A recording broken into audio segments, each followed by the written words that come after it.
This class I'm excited to share because it's one of my favorite topics on overcoming resistance to change. And it's part of a course called Creating Positive and Permanent Change in Your Life. And so, obviously, in order to create the positive and permanent changes that we desire, we have to be able to overcome our resistance towards it. So this class today and tomorrow will be added into that same course on creating positive and permanent change. And it's something that each of us have a capacity and the ability to create changes in our lives.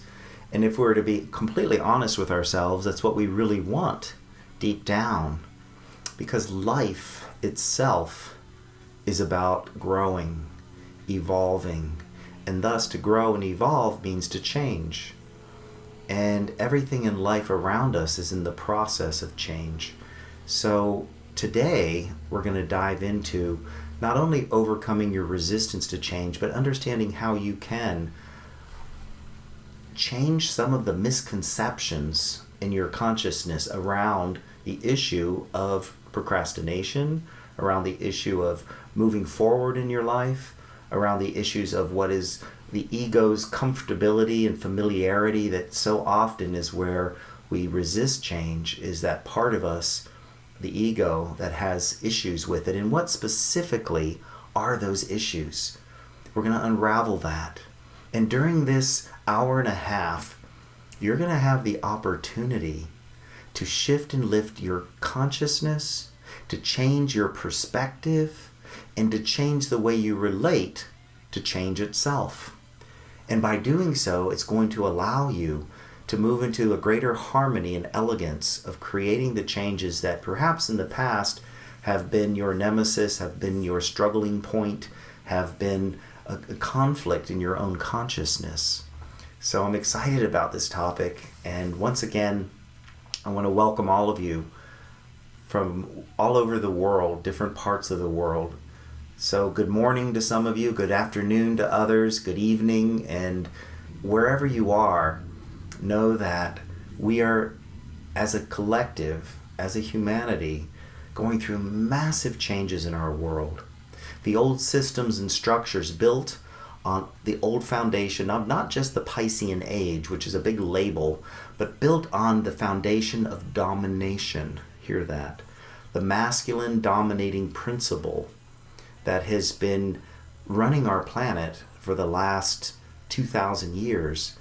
Those systems, those structures, as we evolve into a lighter and lighter system, those structures are becoming too heavy to move forward. They're starting to crumble.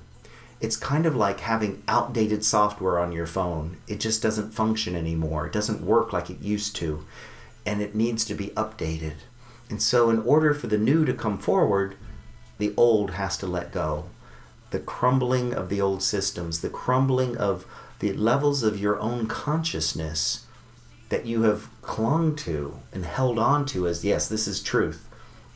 The consciousness of the negative ego, the immature ego, as I prefer to call it, that is outdated. And as you can understand and change that relationship with your ego, as you can change the way you relate to yourself, you're going to lift yourself to a higher octave.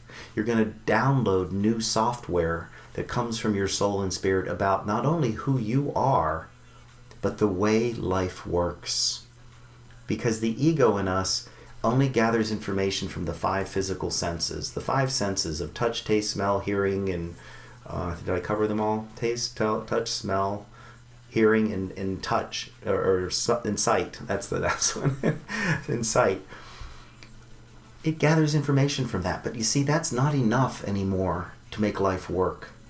We need to go inward, and we need to rely upon the resources that are beyond the physical senses.